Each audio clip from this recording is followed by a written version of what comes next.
Hello there, allow me to provide some context. I'm a British man, Lawrence is my name, and I live in the USA. Now, if you've clicked on this video, then you're probably one of three kinds of people. Number one, you're somebody with an unquenchable, if rather creepy, obsession with all things British. Two, you're somebody that going into this video, which is entitled 5 Things You Probably Get Wrong About the British, actually knew these 5 things about the British and hopped on here to tell me about it. Or number 3, you're my mum. Now, just for the sake of focus and to make things a little bit easier, I'm going to pretend that all but one of you falls into the first category. And so now that we've got that out of the way, I'm going to go and open up your minds by pouring a cup of hot tea all over your cerebral cortex. Metaphorical tea, not real tea. That'd be horrific. We do not all have bad teeth. About 90% of us, of British people that aren't me, are, shall we say, dentally challenged. And even most of those are at least nice. I mean, they at least, smile at you, which, come to think of it, is probably the last thing you want. Especially if you're alone in a taxi. But if you think we're bad, take a look at some of the meth addicts roaming Indianapolis. Those people are dentally unstable and they must be stopped. Some of them make Prince William look like a flippin' Disney prince. Not all British people are intellectual. They're not. You're just putting us on a pedestal, which is not good for me because, well, I'm terrified of heights for one thing. But not just that, I've worked with people, this one person actually, British to the core, great teeth but not terribly well read, who thought Adolf Hitler was a ski resort in Switzerland. So apologies America, you don't have a monopoly on the stupid.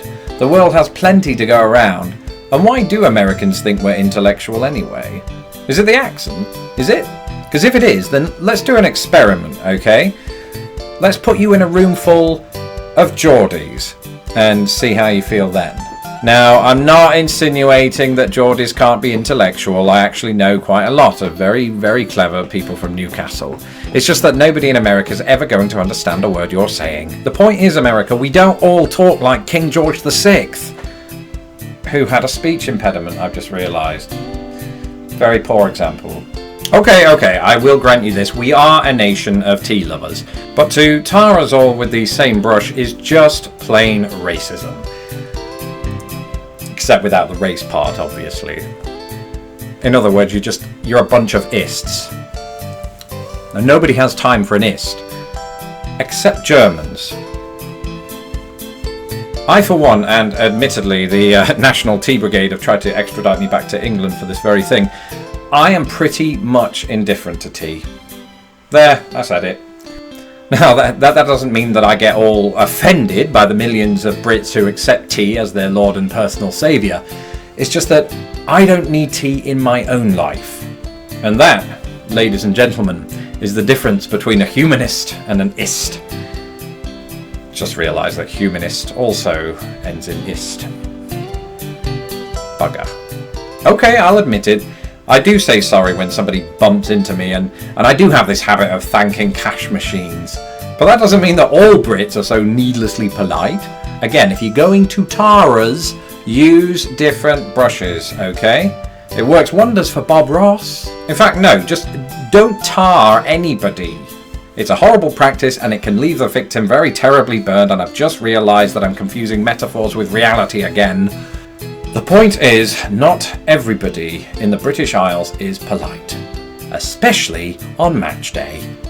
Now remember, if someone asks, you support the red team. And if it becomes immediately apparent that that was the wrong thing to say, just feign colourblindness and walk off. Unless they support Manchester City, then just let them have it. Let me respond to this one with a song. I don't know why you hate it, but you do. I don't know why you cry so over food. But every night and day, since I've been away, everyone in America thinks British food sucks. I didn't think that last part through very well. But it's true. Americans give us such a hard time over the standard of our food. And so this is the part where I insert the idiom about the kettle and the pot and the apparent racial tension between the two of them. British food does not suck. British food is the most pleasing collection of matter in the observable universe. And I got that from Wikipedia. People who think otherwise have simply never tried Yorkshire pudding, or mushy peas, or fish and chips, or spotted dick. Ha ha, that's it, yes, laugh at one of our famous desserts. You're not clever. Look, I promise you, if you just gave beans on toast a chance, you wouldn't just be eating British food. You would be eating your words. Drop the mic. Actually, don't. It's a very expensive unit. Stupid phrase. Alright, thank you for tuning in, guys, this week. And remember, you can follow Lost in the Pond not only here on YouTube by subscribing below.